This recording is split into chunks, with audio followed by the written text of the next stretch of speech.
Bom, pessoal, então, telinha inicial com os assuntos que serão discutidos aqui no vídeo de hoje, os temas do dia.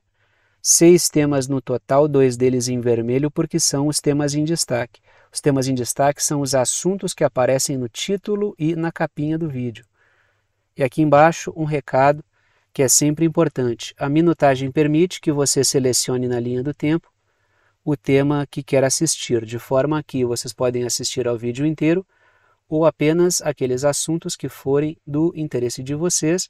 E sem mais delongas, a gente parte para o primeiro tema, que é o seguinte. Lá na parte superior da tela, dentro daquela caixinha preta, eu coloco o seguinte título: a OTAN está atuando diretamente contra a Rússia no conflito que acontece na Ucrânia. A forma como eu me refiro, a forma de chamar esse conflito, de enunciar esse conflito que eu costumo utilizar aqui no canal é a seguinte: é um conflito entre Rússia e OTAN que acontece na Ucrânia, no qual a OTAN utiliza a Ucrânia como uma ferramenta. Ou seja, existe um envolvimento indireto ou semidireto da OTAN no conflito, de forma que existe um conflito indireto ou semidireto entre OTAN e Rússia. Mas isso não significa que a Rússia não denuncie de maneira costumeira o envolvimento pontual direto da OTAN no conflito, para além de fornecer armas e apoio financeiro à Ucrânia. E é justamente isso que o Sergei Shoigu, que é o ministro da Defesa da Rússia, está denunciando, e é justamente o que aparece nessa matéria que eu trouxe aqui para a nossa discussão. A matéria diz o seguinte: tropas da OTAN estão atuando diretamente ou estão diretamente envolvidas no conflito na Ucrânia, diz o governo russo, repito, através da figura do Sergei Shoigu, que é o ministro da Defesa. Sobre isso eu trago 2 pontos, começo pelas letrinhas vermelhas. Militares do Reino Unido, dos Estados Unidos e da Polônia estariam atuando na Ucrânia, segundo falas do Sergei Shoigu, segundo apontamentos do governo russo.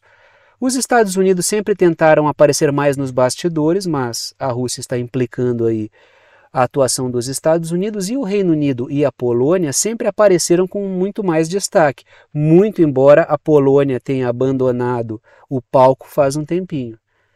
Desde que começou aquele episódio dos grãos ucranianos atrapalhando a economia e os setores agrícolas poloneses, o governo polonês, para tentar recuperar o coeficiente eleitoral, tentou fazer uma manobra de recuo em relação ao apoio que dava à Ucrânia. E isso depois de uma série de atritos entre o governo polonês e o governo ucraniano. Mas antes disso, a Polônia aparecia o tempo inteiro como uma das principais protagonistas desse conflito, como a propagadora do sentimento anti-Rússia. Tanto é que o próprio Mateusz Morawiecki, que é o ex-primeiro-ministro polonês, da direita conservadora polonesa, ele dizia que dentro da Polônia a russofobia é um sentimento mainstream, ou seja, ele era abertamente defensor do sentimento anti-Rússia. Ou ele passava um panorama de que na Polônia isso era algo profundamente natural. Por quê? Porque a Polônia utilizou esse conflito para se projetar como uma liderança. O que a Rússia está apontando aí, assim como o Reino Unido também foi uma das vozes mais ferozes contra a Rússia ao longo desse conflito. De forma que o que a Rússia está apresentando aí não é nenhuma novidade. Os Estados Unidos são um grande apoiador em termos de dinheiro da Ucrânia, e o Reino Unido e a Polônia sempre foram entusiastas desse conflito. Então o que o Sergei Shoigu está falando, o governo russo está falando, não é nenhuma novidade. Letrinhas azuis. A sua função é a função dos soldados que atuaram diretamente, das tropas da OTAN, no conflito ucraniano. A função era operar equipamentos, ou é operar equipamentos, para os quais os soldados ucranianos não têm preparo. De forma que os equipamentos chegam, não há tempo suficiente para preparo, os próprios militares de tropas da OTAN atuaram diretamente operando esses equipamentos aí. Várias vezes a gente discutiu aqui que vai chegar tal equipamento na Ucrânia que exige 6 meses a 1 ano de treinamento, envolve uma série de pessoas atuando nesse equipamento, e o que a Rússia está dizendo é, como não houve tempo suficiente para o preparo de alguns militares, isso acabou significando que as próprias tropas da OTAN, de membros da OTAN, acabaram atuando diretamente no conflito, usando esses equipamentos aí contra a Rússia. Continuamos no mesmo assunto, tá? Ainda nessa fala do Sergei Shoigu. 5.000 soldados estrangeiros foram mortos na Ucrânia, o que significa a participação direta de outras forças que não apenas a Ucrânia, e satélites de países membros da OTAN alimentam a Ucrânia com informações, o que também não é nenhum segredo. Várias vezes eu falei aqui, inclusive o próprio governo ucraniano admitiu, que dados eram passados pelos Estados Unidos de posições da Rússia para que a Ucrânia pudesse atuar no conflito, ou seja, há a repetição de algo que já foi dito com alguns detalhes a mais que vão sendo apresentados pelo governo russo. É óbvio, depois que esse conflito acabar, muita coisa, muito detalhe ainda vai aparecer. Letrinhas vermelhas. O Sergei Shoigu, ministro da Defesa da Rússia, ele ressaltou que a atuação direta da OTAN amplia o risco de uma guerra mais ampla. Repito, ele não disse que vai começar uma guerra por causa disso. Ele diz que a atuação da OTAN, de soldados, de tropas dos países membros da OTAN, aumenta o risco de uma guerra direta entre OTAN e Rússia, o que significaria, logicamente, o princípio de uma terceira guerra mundial, muito provavelmente. Agora, ele não está dizendo que isso vai acontecer, ele diz que a OTAN é imprudente ao fazer isso.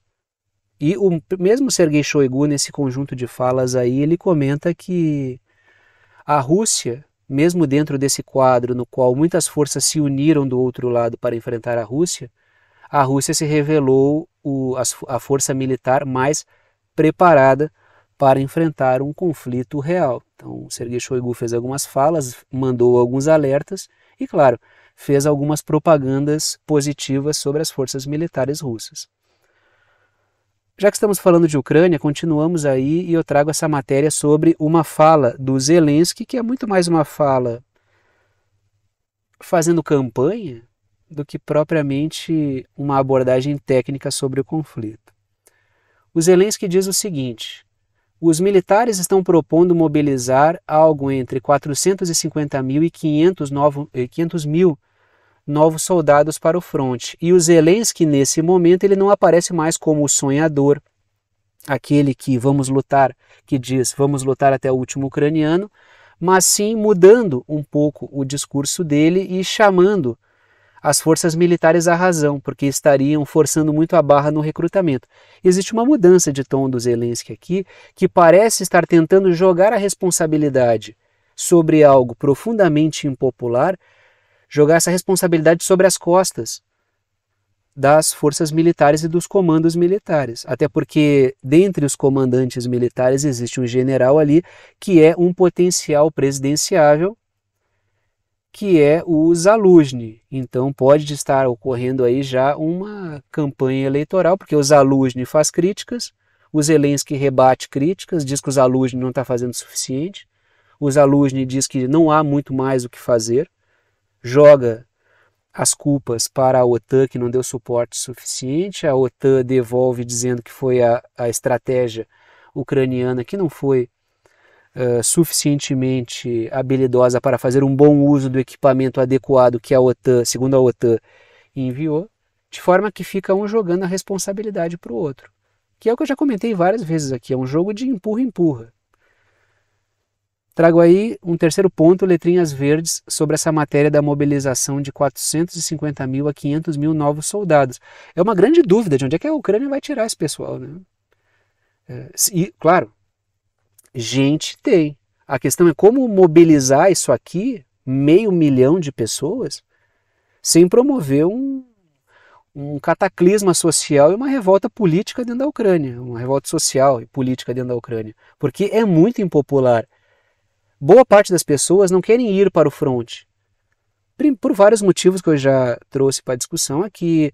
O medo da morte, porque a expectativa de vida dos soldados é muito curta, há um despreparo, falta de equipamentos, a Ucrânia já está adotando um modo econômico, poupando munição.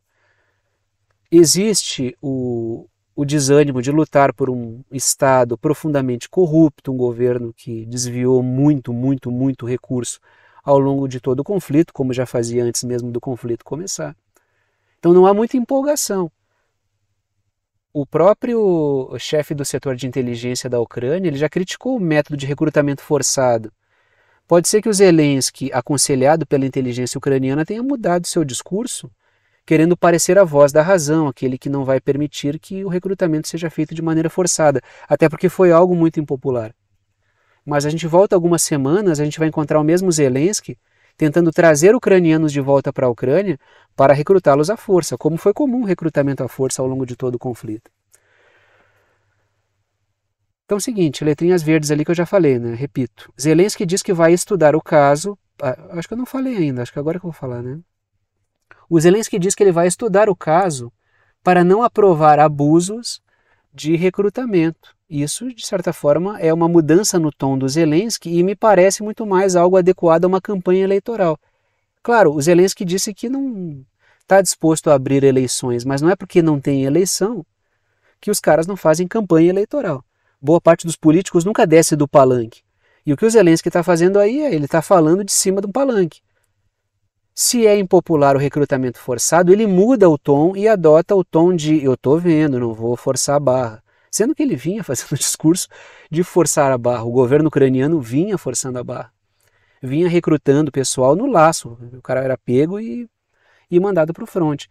Até pessoas sem condições físicas e mentais estavam sendo jogadas para o fronte. Tanto é que teve casos de pessoas que disseram, não tem condição de ir para lá, física. Não, mas tu vai para pilotar drone. Quando viu, o cara era jogado lá no fronte, sem treinamento, sem equipamento e na pior das condições. Então tem uma mudança de tom no Zelensky, que tem um caráter sim político-eleitoral. Letrinhas azuis, continuamos no mesmo assunto ainda, do Zelensky.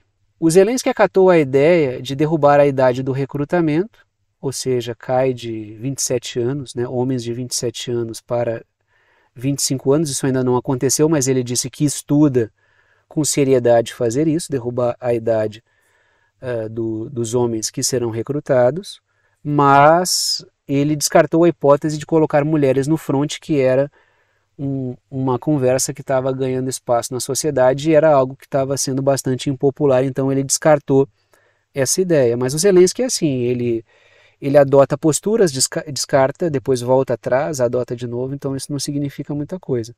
E a gente percebe nessa fala dele, como eu coloco entre parênteses, ele tentando queimar o comando militar, do tipo, não, os militares querem isso, eu vou ver se é cabível ou não, jogando o ônus do recrutamento forçado sobre os militares, tentando passar a impressão de que ele sempre foi o cara que tentou agir da maneira mais racional possível. Letrinhas vermelhas. O Zelensky tem afirmado que está certo de que os Estados Unidos não irão trair a Ucrânia, ou seja, ele fez uma pressão pública leve. Só que, olhem essa matéria aqui, e não trair significa o quê? Que os Estados Unidos irão liberar mais um pacote de apoio à Ucrânia. Os Estados Unidos estão estudando aí liberar mais 60 bilhões, B de bola, tá? 60 bilhões de dólares para a Ucrânia, para abastecer a Ucrânia ao longo do ano inteiro que vem, ao longo de 2024 inteiro, mas o Congresso não está muito disposto a fazer isso, ou a gente vê uma negociação selvagem na Câmara dos Deputados para a liberação desse dinheiro. Aí o que aparece nessa matéria que eu trouxe para vocês aqui? Uma fala do porta-voz do Departamento de Estado dos Estados Unidos, que é o Matthew Miller. Ele diz o seguinte: os Estados Unidos não têm um pote mágico para financiar a Ucrânia. Ou seja, se o Zelensky diz os Estados Unidos não irão nos trair porque vão autorizar mais dinheiro para a Ucrânia, o Matthew Miller fala, olha, alto lá, porque o poder executivo está fazendo tudo que está ao seu alcance. Agora, quem precisa se movimentar mais para não trair a Ucrânia é o Congresso, que é justamente o que eu coloco nas letrinhas verdes ali. Ó. O governo Biden jogou a responsabilidade sobre não trair a Ucrânia, entre aspas, que é justamente o que o Zelensky está colocando, ele jogou para o Congresso. Olha, se houver traição, não foi o Biden, não foi o Poder Executivo. foi o Congresso dos Estados Unidos que decidiu lá pelas tantas não aprovar. Por quê? Porque é uma pauta impopular. Já não é mais popular ficar apoiando a Ucrânia. Primeiro porque não há resultado. O próprio líder da Câmara anterior, que é o Kevin McCarthy, ele já verbalizou isso. Ele disse que o Zelensky precisa ser questionado sobre resultados que não apresentou. A contraofensiva foi um fiasco. E segundo, por causa da corrupção do governo Zelensky. Então vai mandar dinheiro para quê se não se transforma em danos à Rússia? E segundo, esse dinheiro é desviado, dinheiro do povo dos Estados Unidos. Porque é impopular, é uma pauta impopular, né? O povo não concorda com ela nos Estados Unidos. Continuamos, letrinhas azuis. O Departamento de Estado afirmou que a fonte vai secar nas próximas semanas e se avizinha da Ucrânia aí um inverno muito difícil. O Putin já falou, repito, sempre aqui, sem o apoio da OTAN, a Ucrânia não dura uma semana. Foi isso que o Vladimir Putin disse. E o desespero da Ucrânia se dá justamente porque a Ucrânia sabe que isso é verdade. Se com o apoio que está minguando já é difícil manter o fronte, imaginem vocês sem o apoio. E aí vem mais notícias ruins para a Ucrânia, né? Lembra que eu tinha falado que o Senado ia adiar o recesso de final de ano, ia trabalhar na reta final, nesses últimos 10 dias do ano, para aprovar o novo pacote de apoio à Ucrânia? Olhem essa matéria aqui, parece que alguém jogou água no chope. O Senado dos Estados Unidos não terminará o acordo com a Ucrânia e entre aquela coisa de os democratas cedem em questões de fronteira e os republicanos cedem o apoio à Ucrânia, porque é uma pauta importante para o Joe Biden, o apoio à Ucrânia, porque se o conflito naufragar, não tem vitória eleitoral de jeito nenhum do Joe Biden, né? E já é difícil sem isso, com a derrota então, com a derrota oficial, já que a derrota já está colocada, mas uma derrota oficial seria o naufrágio completo das eleições do Joe Biden, né? Então, o Senado dos Estados Unidos não terminará o acordo com a Ucrânia e fronteira este ano. Então, essa questão de cede lá que eu cedo aqui, o Senado, que vinha capitaneando isso, disse que não vai dar para fazer esse ano. Sendo que a própria Câmara dos Deputados dos Estados Unidos já tinha dito que não vai rolar, né? Letrinhas vermelhas. Os democratas do Senado adiaram o recesso de final de ano para tentar aprovar o apoio à Ucrânia ainda em 2023. E, pelo visto, a coisa emperrou e vai para 2024. Mas, conforme eu coloco nas letrinhas verdes ali, tem um problema para 2024. 2024 é ano eleitoral, de forma que seguir aprovando o apoio à Ucrânia será algo ainda mais difícil. Continuar apoiando a Ucrânia, liberando dinheiro para a Ucrânia, não é algo popular, de forma que os políticos em ano eleitoral vão evitar aparecer publicamente se atrelando à figura do Zelensky. Porque não é uma figura que representa a vitória. O Zelensky é uma figura que representa derrota e corrupção. O próprio Donald Trump foi convocado publicamente pelo Zelensky a visitar a Ucrânia. Ele disse, não vou me envolver nisso agora, porque isso aí seria furar a ordem das coisas, inverter a ordem das coisas, o presidente ainda é o Biden. Assim, quem olha o Donald Trump falando isso, até parece que ele é dado a protocolos, né? O Trump não fez isso porque é muito impopular aparecer junto com o Zelensky. Se não fosse isso, é óbvio que o Donald Trump faria. O Trump não quis nem conversar por telefone com o Zelensky. Já não é uma pauta popular ficar conversando com o Zelensky sobre a continuidade do apoio à Ucrânia, porque ele já tratou de ir tirando o corpo fora aí, né? Até porque o Trump, assim, basta ele concorrer do jeito que a coisa tá. O Biden, ele jogou muito contra si próprio ao longo do seu governo, tanto interna quanto externamente.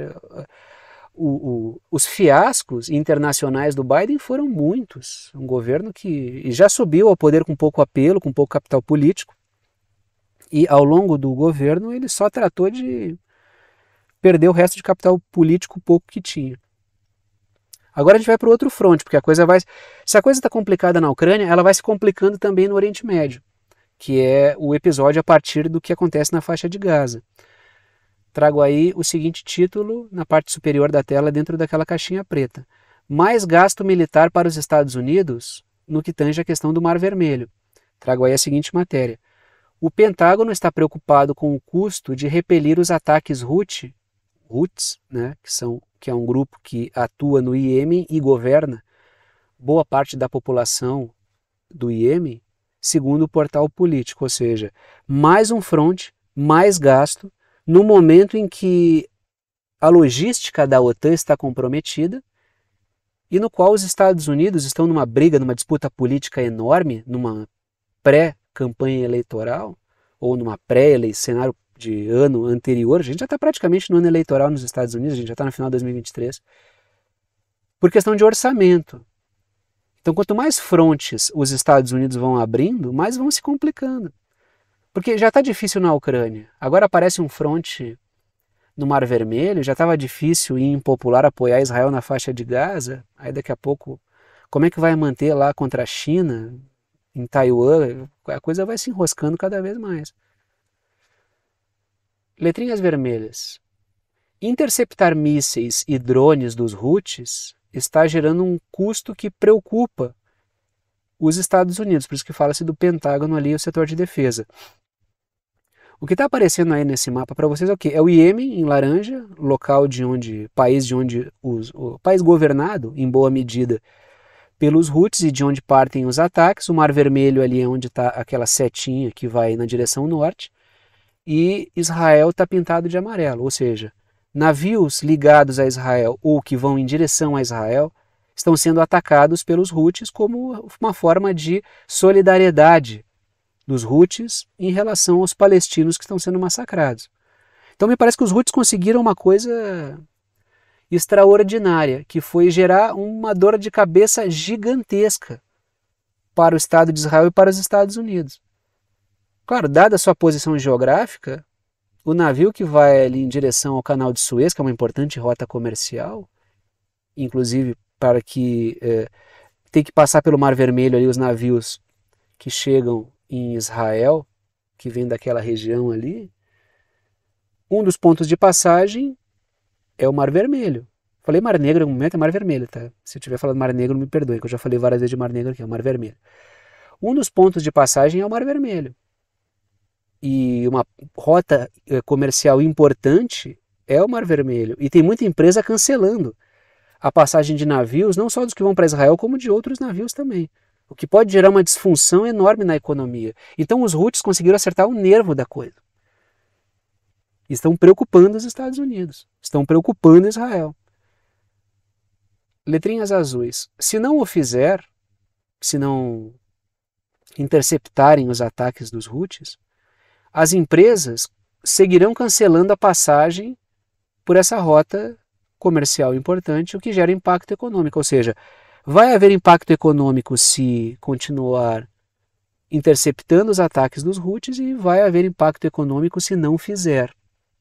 Os Houthis conseguiram colocar os Estados Unidos numa sinuca de bico. Prestam solidariedade de maneira eficaz, diga-se de passagem, né? A gente achava que era o Hezbollah, até porque o Hezbollah também está promovendo ações importantes que estão dividindo as forças militares de Israel, mas a gente achava que a principal força que ia gerar problemas para Israel era o Hezbollah. E no final das contas, quem está gerando uma dor de cabeça enorme para o projeto Israel são os Houthis, do Iêmen, o Hezbollah e do Líbano, né? Letrinhas azuis. Os Estados Unidos usam mísseis caros para interceptar drones iemenitas baratos, os drones dos Houthis baratos. Os drones dos Houthis custam $2.000 em média. Já os mísseis dos Estados Unidos para interceptar os drones custam milhões de dólares. Os Houthis atiram um monte de drone, os caras são obrigados a lançar um monte de mísseis. Um é barato, o outro é caro, quem se desgasta mais rápido? Aí vocês devem estar lembrando de algo que já aconteceu. A gente já conversou sobre uma estratégia parecida muito recentemente aqui no canal, que é o que eu coloco nas letrinhas vermelhas ali, ó. Já vimos essa mesma estratégia desgastar a OTAN na Ucrânia. Drones russos baratos, enxames de drones russos baratos, e para conseguir se defender desses drones baratos, a OTAN era obrigada a abastecer a Ucrânia com armamento caro. Um usa drones baratos, o outro se defende com equipamento caro. Quem é que vai durar mais tempo? Diga-se de passagem, existe uma eu não estou aqui tentando criar nenhuma conexão, só estou dizendo que existe algo que conecta, tá? Eu não estou aqui tentando dizer que isso realmente existe, só estou achando aqui uma curiosidade, tá? Não estou fazendo nenhuma associação, não estou dizendo que isso está acontecendo. Mas existe uma curiosidade aí. O Irã, ele apoia os Houthis no Iêmen, não controla os Houthis no Iêmen, apoia, é algo totalmente diferente, porque a OTAN e Israel afirmam que o Irã manda nos Houthis no Iêmen, manda no Hezbollah no Líbano, manda no Líbano, manda nos grupos que atuam na Síria e no Iraque contra os Estados Unidos, manda inclusive no Hamas, que é uma coisa muito louca. Então, são acusações completamente infundadas. Quando, na verdade, o Irã apoia. Apoiar grupos que têm o mesmo inimigo é muito diferente de controlar esses grupos, é algo totalmente diferente. Mas existe uma conexão, por quê? Porque os Estados Unidos também acusam o Irã, assim como a Ucrânia, de fornecerem drones para a Rússia para atirar esse enxame de drones contra os ucranianos. Aí a gente vê os Houthis usando drones baratos e forçando o uso de mísseis caros para abater. Então, tanto na Ucrânia quanto no Iêmen, a gente vê uma estratégia parecida e grupos que os Estados Unidos acusam de estar sendo instrumentalizados pelo Irã. Nunca se comprovou que os drones que a Rússia utiliza eram iranianos. O que se sabe e uma versão bastante plausível, a tecnologia dos drones russos é iraniana, mas o drone em si não é fornecido pelo Irã. Essa é uma tese mais plausível, né? Já que estamos falando, continuamos aí, né? Letrinhas não, né? Matéria da Al Jazeera. Os Houthis do Iêmen não vão parar os ataques no Mar Vermelho até que Israel termine a guerra em Gaza, ou seja, é aquela solidariedade em relação aos palestinos. A matéria continua. Os Estados Unidos lançam uma coalizão marítima, para combater os ataques que o grupo rebelde diz serem uma resposta aos crimes israelitas cometidos na faixa de Gaza contra os palestinos. Sobre isso eu trago letrinhas verdes ali. A OTAN parece estar sobrecarregada demais para lidar com tantos frontes simultâneos. Só a Ucrânia já gerou problema, agora tem o no Oriente Médio, daqui a pouco querem engrossar o caldo contra a China, por causa de Taiwan ou por causa das Filipinas, ou sei lá, qualquer situação criada pelos Estados Unidos na região. Aí o Nicolás Maduro, ele engrossa a voz aqui na América do Sul contra a Guiana, e daí começa a criar muito fronte que os Estados Unidos não conseguem dar conta. E os países e os grupos que atuam contra os Estados Unidos e contra a OTAN já perceberam isso. Teve até um camarada que perguntou ontem, Tiago, tu não acha que isso pode ser combinado? Eu não consigo enxergar dessa forma, eu acho que as coisas não são tão organizadinhas e combinadas assim. Agora, que todo mundo sentiu que é o momento de fragilidade da OTAN, isso é muito verdade. Não precisa nem combinar. O cara vê que está um problema de um lado, ele próprio já, os próprios Houthis, já conseguem, não, eles estão com um problema ali na Ucrânia, já está com um desgaste da logística. Se eu aqui que estou pegando informações na internet, discutindo com vocês, que não tenho acesso a informação privilegiada nenhuma, já consigo enxergar essas fragilidades logísticas, imaginem vocês grupos que são muito mais bem informados do que eu, como por exemplo os Houthis, ou o governo Nicolás Maduro, né? Letrinhas azuis, ainda no mesmo assunto. A única força regional que aderiu à coalizão naval dos Estados Unidos foi o Bahrein, né? Então o Bahrein aparece aqui, né? Vou botar no mapinha aqui, ó. Não sei se vocês estão enxergando. A ideia está assim, ó, de um lado está o Mar Vermelho ali com a setinha e do outro lado tem o Golfo Pérsico, que é aquela porção de água ali que separa a Arábia Saudita do Irã. E na costa da Arábia Saudita ali, né, tem o quê? Tem o Catar, Emirados Árabes, o Kuwait e tem o Bahrein ali. O Bahrein é a única força regional que aderiu a essa coalizão dos Estados Unidos, já que o restante dos países teme revoltas internas caso venha apoiar Israel por causa do massacre contra os palestinos, que em boa medida são muçulmanos. É justamente por isso que há uma impopularidade de ficar apoiando Israel e coalizão naval dos Estados Unidos. Se vão fazer por debaixo dos panos, aí é outra questão, mas publicamente ou até agora não existe informação de que estão colocando a cara a tapa aí nessa coalizão. Já que estamos falando de Gaza, continuamos, né?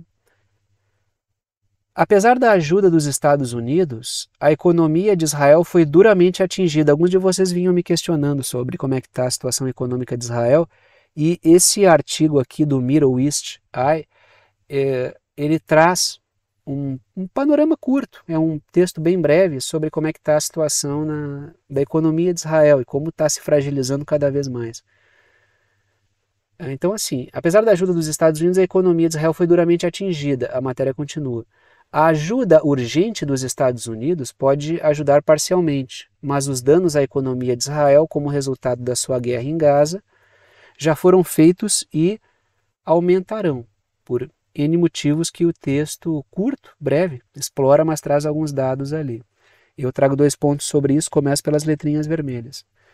Israel está tendo que buscar bilhões de dólares em empréstimos, com péssimas condições, né, porque são empréstimos urgentes, para bancar o massacre em Gaza. Essa é uma questão que é colocada nesse artigo aí, que é uma dos fatores de crise. Outro ponto que eu coloco ali é a produção de Israel está voltada para abastecer os ataques, o setor militar, o que acaba travando outros setores. Muitas pessoas que poderiam estar atuando a mão de obra estão sendo deslocadas para a questão militar, para o esforço militar. Muito da tecnologia, que é um setor importante que alavanca a economia de Israel, está destinado à questão militar.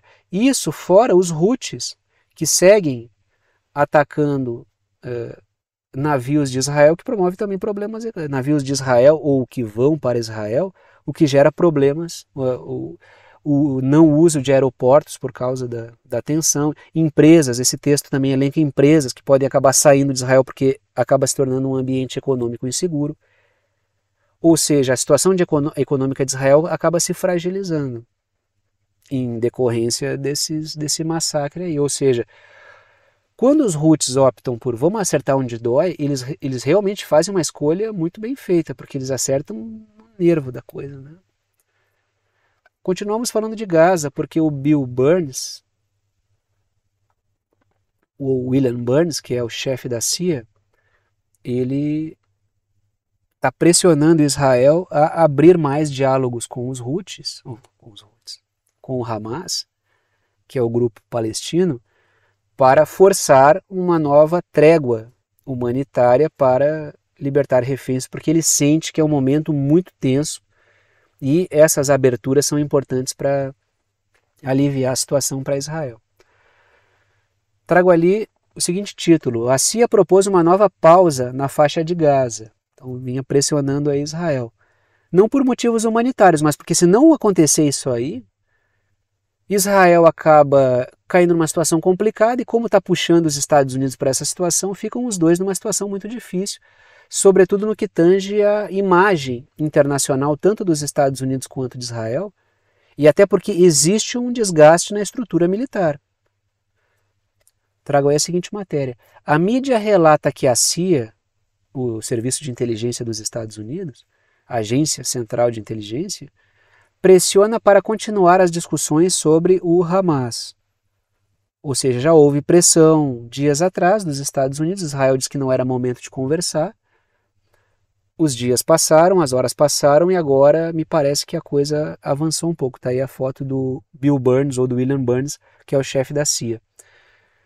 Trago 2 pontos, começo pelas letrinhas vermelhas. A CIA atua para evitar que Israel arraste mais ainda para o buraco a imagem internacional dos Estados Unidos.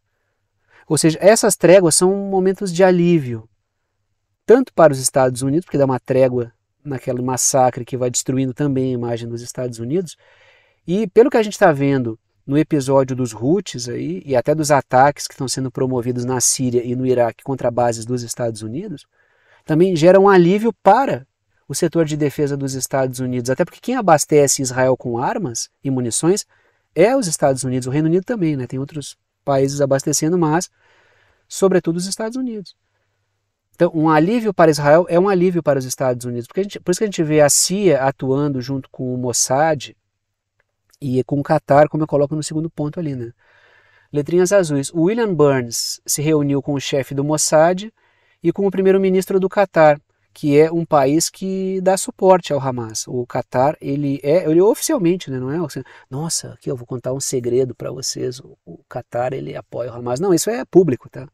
Tem lideranças do Hamas que estão no Catar. É um apoio público, né? Tanto é que o Catar costuma ser palco de conversas entre Estados Unidos e outras forças.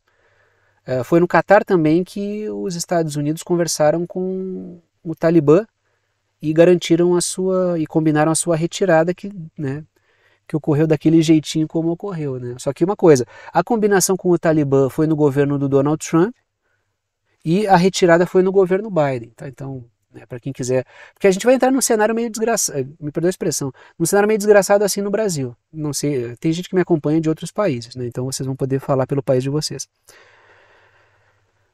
A gente entra num cenário desgraçado porque as pessoas elas se sentem imbuídas, elas se sentem assim contagiadas pelo clima eleitoral dos Estados Unidos. Aí começa um debate bobo aqui no Brasil também, do cara ter que se posicionar pelo Biden ou pelo Trump. Então o cara ele acaba tendo que fazer uma opção nesse bipartidarismo vagabundo dos Estados Unidos e escolher um lado. Então, para qualquer um dos dois lados, que infelizmente muitos brasileiros acabaram optando também por polarizar, por norte-americanizar a nossa política, tem problemas, aí tem responsabilidade para os dois lados, tá? Então toma aqui uma carga de culpa para ti e uma para ti, porque foi negociado com o Trump, mas a retirada só se deu no governo Biden. Daquele jeito completamente desorganizado, né? Letrinhas vermelhas, azuis, né? Continuamos no mesmo assunto. Além de empresas temerem boicote por causa de Israel, empresas dos Estados Unidos, o fato de Israel ter assassinado os seus próprios reféns exige uma ação pública para a negociação, ou seja, tem pressão de setores financeiros porque a comunidade islâmica ameaça boicotar empresas dos Estados Unidos ligadas a Israel, e empresas israelenses também, e tem o fato de que o próprio exército israelense ter matado israelenses foi um grande arranhão na imagem pública, piorando a imagem que já era de um Estado que não liga para os reféns israelenses. Esse tipo de situação exige que Israel sente para conversar para libertar mais reféns. Caso contrário, o apoio interno pode cair ainda mais. Mais uma matéria sobre esse tema, né? Israel oferece ao Hamas uma pausa de uma semana nos combates como parte de um novo acordo de reféns. O intervalo entre pressão da CIA, matéria sobre pressão da CIA, visita do William Burns e Israel fazendo a proposta é um intervalo de no máximo um dia, eu acho, se eu não me engano, algumas horas. O que significa que a CIA pressionou e Israel concordou. Até porque o Mossad já vinha pressionando o exército de Israel a propor mais uma trégua, porque sentia, né? Claro, a função do serviço de inteligência é essa, né? É justamente antecipar certas questões. Ou seja, a CIA e o Mossad já estavam vendo que a coisa estava feia. Letrinhas vermelhas. Cada pausa que Netanyahu aceita, cada trégua humanitária, enfraquece. Para mim, assim, é um pouco cara de pau chamar de trégua humanitária, porque né, isso nem deveria estar acontecendo, mas enfim, né? Cada trégua que o Netanyahu aceita enfraquece mais as suas relações com o extremismo sionista, que não quer parar. A galera do Smotrich, Ben-Gvir, que são esses políticos extremistas sionistas israelenses, eles não querem parar com o massacre. Então, cada vez que o Netanyahu para, embora ele alivie a tensão com um lado, ele piora a situação política dele com os extremistas sionistas, que querem a continuidade do massacre de palestinos. Letrinhas verdes. Porém, as suas pausas são um alívio interno no que tange aos familiares de reféns, que podem ter a esperança de ver os seus entes queridos de volta, e também é um alívio externo, já que o massacre para momentaneamente, o que dá uma pausa também nos ataques à imagem de Israel, né? Que está com a imagem bastante desmerecida por motivos justos. Está aí com a imagem... com o filme queimado internacionalmente, mas fez por onde, né? Fez por onde porque está assassinando numa escala ainda maior os palestinos em relação ao que já vinha fazendo antes. Já que estamos na região, vamos para o Iraque, que é pertinho ali, né? E vamos falar um pouquinho sobre as eleições provinciais no Iraque. Não me interessa dar o zoom, não é tão, mas não é muito específico discutir as eleições provinciais do Iraque. Não, eu não vou discutir os percentuais de votos, os candidatos, não é por aí.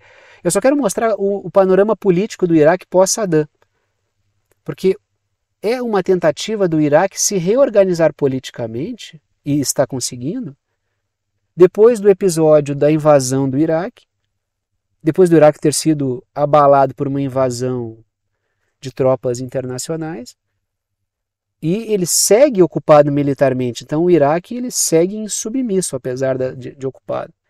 Trago aí a seguinte matéria. A aliança xiita governante do Iraque lidera eleições provinciais segundo resultados iniciais.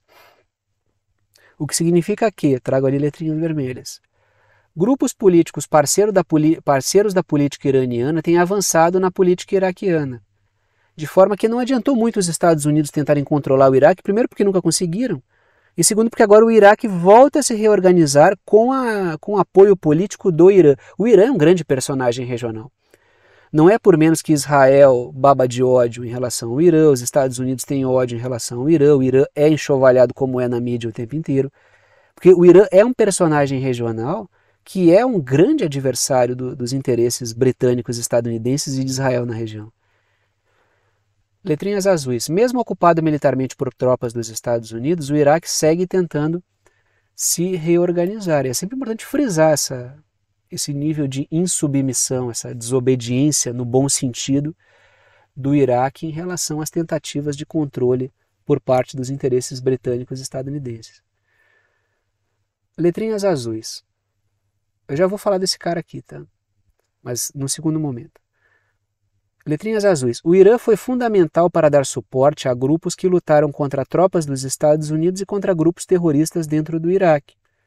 Ou seja, no cenário pós-invasão e pós-assassinato do Saddam Hussein, que era uma figura indigesta para os Estados Unidos, o Irã foi fundamental nesse processo de reorganização do Iraque, até porque sempre houve uma influência iraniana dentro do Iraque através sempre houve, eu digo no período recente, né?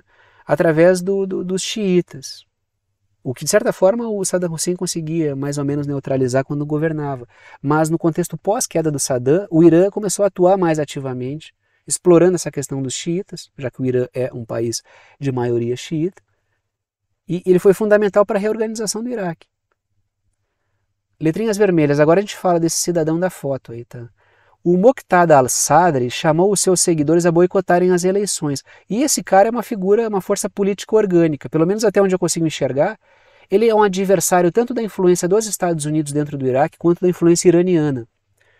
É uma figura que a gente pode classificar como num contexto assim, de apelo religioso nacionalista, mas é uma figura que, até o momento, eu identifico como uma espécie de figura orgânica. Porque ele lutou contra, ele é um cara que participou, né, da luta contra as tropas dos Estados Unidos lá dentro, lutou logicamente contra grupos terroristas também, o que muitas vezes é a mesma coisa, né? A gente sabe que os Estados Unidos atuam usando soldados e atuam usando soldados extraoficiais que são terroristas, né, grupos terroristas. Só que ele é um cara que ele se insurge tanto contra os Estados Unidos lá dentro quanto contra a influência iraniana. Então é uma figura política interessante no Iraque ali. E ele convocou os seguidores a boicotarem as eleições. Letrinhas verdes. Os Estados Unidos apostam nos curdos para manter presença no Iraque, sempre explorando a questão dos curdos. Os curdos são minoria em países em que se encontram, tem curdo na Turquia, tem curdo na Síria, tem curdo no Iraque, tem curdo no Irã. E em todos esses países, os Estados Unidos utilizam muito bem a causa curda para promover bagunça, e no Iraque não é diferente. Tanto é que os Estados Unidos eles estão tentando forçar um movimento separatista, porque aí teria a consolidação de um enclave pró-Estados Unidos na região. Independente, digamos assim, né? Aí, o penúltimo tema do dia, vamos falar de Estados Unidos e Alemanha se posicionando ou posicionando tropas no continente europeu de olho na Rússia. Aí a gente não sabe até que ponto é a Alemanha tentando uma autonomia, uma liderança militar no continente, ou a Alemanha como braço dos Estados Unidos, ou a Alemanha se fazendo de braço dos Estados Unidos para buscar alguma autonomia. A OTAN sempre desconfia da Alemanha. Na verdade, as forças britânicas e estadunidenses, os britânicos sempre desconfiam dos alemães. Isso é um atrito histórico. Essa desconfiança, essa tentativa britânica de sabotar a indústria alemã é uma coisa antiga. Então, é um movimento interessante, porque a Alemanha posiciona tropas, os Estados Unidos posicionam tropas, ambos, os Estados Unidos com certeza, mas a Alemanha de olho, dizendo que está de olho na Rússia, mas pode ser também a tentativa da Alemanha emergir como uma força. Muito embora muito subjugada, a gente sabe que a Alemanha tem muito pouca autonomia no contexto pós-Segunda Guerra Mundial. Trago a seguinte matéria, a Alemanha, primeiro eu falo da Alemanha, depois dos Estados Unidos. A Alemanha coloca suas tropas na linha de fogo se Putin atacar a OTAN. Na verdade, o Putin, ele falou, inclusive, recentemente, que é um absurdo pensar que ele vai atacar a OTAN. Porque a gente olha historicamente e o movimento sempre foi contrário. É a OTAN indo em direção ao leste e não a Rússia vindo em direção ao oeste. Então é a OTAN que avança em direção à Rússia. Mas, enfim, né? A matéria continua. Berlim está a mover-se com uma velocidade incomum para estacionar uma nova brigada de tanques blindados numa área lituana que os estrategistas consideram estar em risco de um ataque russo. Então, a Alemanha está posicionando, por quê? Porque, dado o que a OTAN tem feito, é bom estar preparado. A OTAN prepara-se para um conflito com a Rússia, e nada tira do horizonte o fato de que a OTAN está construindo um conflito com a Rússia. O problema é que a OTAN constrói um conflito, mas a Europa continental grita socorro o tempo inteiro que não tem condições estruturais e logísticas para enfrentar a Rússia. Letrinhas vermelhas. A Lituânia está ali pintada de laranja, tá? E depois vem a Dinamarca em amarelo, que eu vou falar na outra matéria. Então a Alemanha está colocando tropas naquela região pintada em laranja ali, né? Naquele país ali. A Alemanha manterá 4.800 soldados estacionados na Lituânia de olho na Rússia, segundo a Alemanha. Letrinhas azuis. E segundo a matéria do Portal Político. Segundo ponto, letrinhas azuis. As tropas ficarão posicionadas de olho, por um lado, em Kaliningrado. Não sei se vocês conseguem observar no mapa, mas eu pintei a Rússia de verde. Apareceu um pedaço grande da Rússia em verde e ali, vizinho à Lituânia, quase ali, a gente vê banhado pelo Mar Báltico, ao norte da Polônia, ali, da Poland, ali, a gente enxerga um outro pedacinho em verde. Aquilo ali é Kaliningrado, que é parte do território russo. Então a Alemanha está de olho em Kaliningrado, um olho em Kaliningrado, uma parte das tropas com olho em Kaliningrado, que é território russo, e a outra parte das tropas de olho na Bielorrússia, que também é vizinha da Lituânia. Tá? Belarus ali é Bielorrússia. Ou seja, preparando-se para uma eventualidade. Letrinhas azuis. Kaliningrado tem posição estratégica em caso de um conflito no Mar Báltico, que é uma área de importância para a geopolítica energética pela quantidade de gasodutos que passam por ali, tanto é que as linhas do Nord Stream 1 e 2, que são linhas de gasoduto que levava, né, já que é um projeto que está sendo destroçado, que tinha por objetivo levar o gás da Rússia até a Alemanha, passando pelo Mar Báltico. Então essa é uma região de interesse energético e também de comunicação, porque tem cabos de comunicação que passam por ali, e caso aconteça o conflito, Kaliningrado tem uma posição estratégica. Olhem ali, o Mar Báltico, onde está aquele xizinho vermelho, tá? O menor.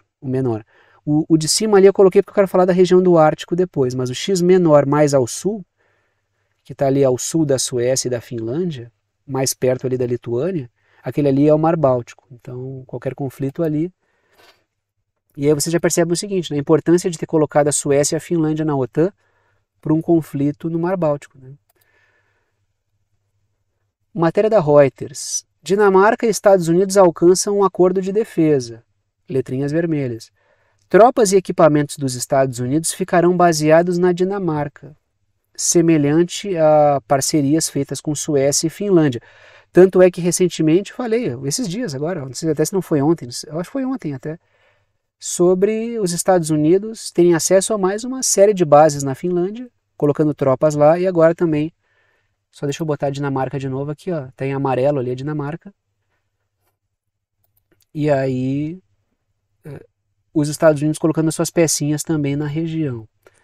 Letrinhas verdes. Os Estados Unidos estão posicionando forças militares por causa das questões do Ártico, ou seja, mais presença na zona glacial ártica, e também por causa de algum eventual conflito no Báltico. É aumento de tensão. Isso aí vai desembocar numa guerra? Não sabemos. Não sabemos. Eu nunca afirmei isso. Mas tem um cenário sendo construído, certamente. E aí, última notícia do dia. Vamos lá para a Ásia, vamos falar sobre a Coreia do Norte.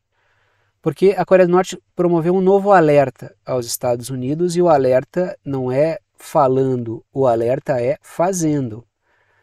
Olhem a seguinte matéria: a Coreia do Norte testa um míssil, testa, não tem um problema de tradução ali, né? Ela testa um míssil, ou dispara um míssil balístico com potencial para atingir qualquer ponto dos Estados Unidos, diz o Japão. Ou seja, ela mandou um alerta, um recado. Olha, eu tenho armamento nuclear e eu tenho mísseis que atingem qualquer ponto do país de vocês. Parem de encher o saco aqui na região. E a Coreia do Norte, ela tem tecnologia nuclear. Recentemente ela colocou em órbita um satélite espião, ou seja, ela está mandando o recado dela, né? Letrinhas vermelhas. Os Estados Unidos atracaram novamente um submarino nuclear na Coreia do Sul e estão participando de exercícios militares conjuntos com o Japão e Coreia do Sul, ou seja, mais provocação em relação à Coreia do Norte, que não vai recuar.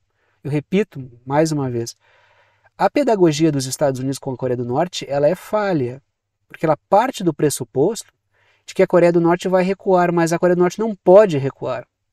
Porque se a Coreia do Norte se encolher, ela é engolida pelos Estados Unidos.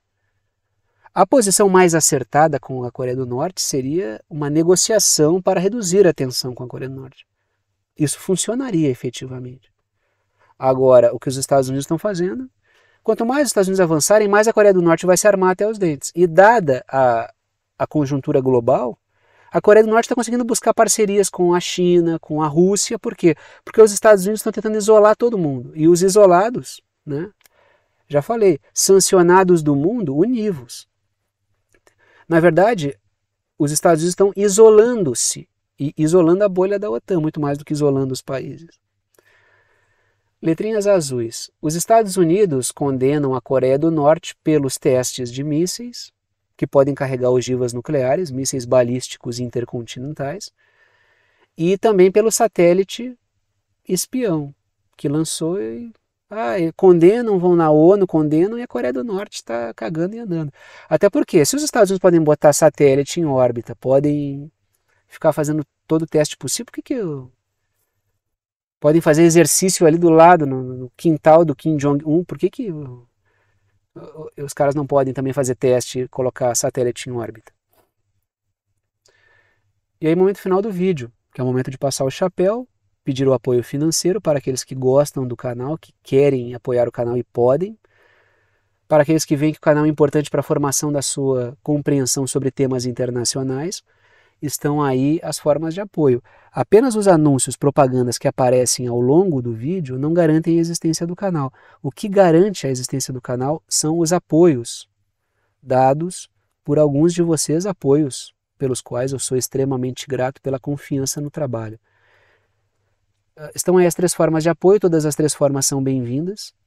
Em cada uma dessas 3 formas, vocês podem optar por ajudar com o valor que vocês quiserem. É uma ajuda solidária, ajuda quem pode, ajuda quem quer e ajuda com quanto quiser. Optem por uma. Tiago, eu quero apoiar com 2. Posso? Pô, fico mais grato ainda, mas eu coloco 3 diferentes para que vocês escolham uma delas, a que fique melhor para vocês. Primeira forma de apoio, por boleto bancário ou cartão de crédito, não está em ordem de importância, tá? Todas as 3, para mim, representam a mesma coisa. Primeira forma, boleto bancário ou cartão de crédito pela plataforma Apoia-se. Está aí o endereço do Apoia-se, o link, o site do Apoia-se, plataforma de apoio financeiro.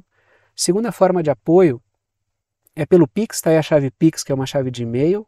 Tem gente que usa o número do celular como chave Pix, número do CNPJ como chave Pix, número do CPF como chave Pix, eu utilizo um e-mail como chave Pix. Se vocês digitarem lá na chave Pix, pixverdadeconcreta@gmail.com, vai aparecer o meu nome, que é Thiago, e vocês podem fazer a doação no valor que vocês quiserem. Última forma de apoio é pelo botão Seja Membro, que fica aqui embaixo do vídeo, ajuda pelo YouTube. Tem algumas faixas de valor ali que eu coloquei, que vão do 8 a 80 literalmente. Vocês escolhem qual valor interessa mais vocês, qual que vocês podem ajudar ou que querem ajudar com ele. E contribuem aqui direto pelo YouTube, ou seja, são as 3 formas de apoio, as 3 são bem-vindas e repito também, agradeço a todos que apoiam pela confiança no trabalho. Sem vocês esse trabalho aqui não seria possível. Vou parando por aqui e tchau para vocês.